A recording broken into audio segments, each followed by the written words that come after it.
math and engineering, although I have credentials in English and history as well, and I've taught in all of my credentials at Kennedy at one point or another. But mostly I teach math, and now I teach also engineering, which I'm very fond of. And as you can tell by my room looks like an engineering. Basically, if you look at at like what you see, like when you first come in, it definitely looks like engineering. So all of this over here, these are like my gearhead kids, the kids who want to rebuild computers. So like I bought these servers. Actually, I got these servers for free. And so they're going to fix them up as Linux servers and reuse them. Same with these laptops. They're old laptops. One of the cool things you can do is repurpose them. So if you look over here and then you look over there, and there's two 3D printers over there, including the $5,000 one I scored for free.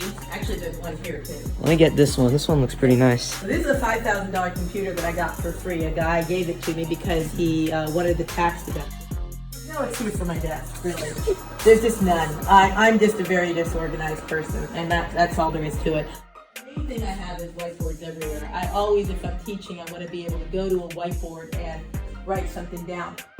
And right now I don't have a lot of storage. I'll show you my other room if you like.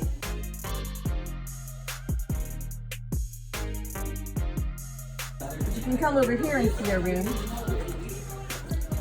So we're in the process of getting it together because we just got moved in this room. Unfortunately, Kennedy has not enough room. So even though it looks messy because we're organizing. But over here you can see this is pretty functional. And these are all of our 3D printers that we have. And then over here are all of our resin printers.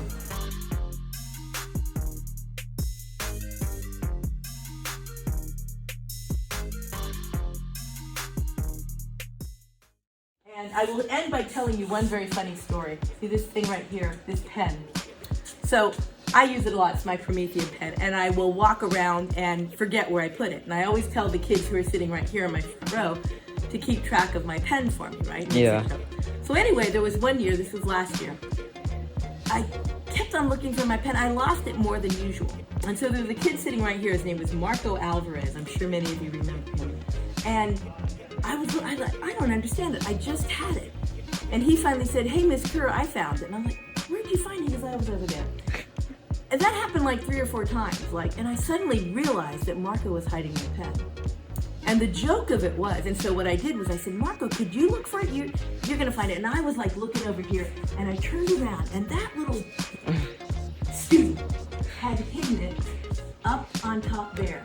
And wow. So in other words, I was so disorganized that he could find the pen, put it up there, and not have me notice it. So when I said, "You go look for it," so I was over here and I turned and, "Aha! I caught you! You stole my..." And he had been hiding my pen for months. So about half the time that my pen was missing, he had hidden it, and I didn't know. So when I say that I know where everything is, not entirely true, but I know where most everything is. Plus it makes it more fun this way. Any other questions? I think that's it.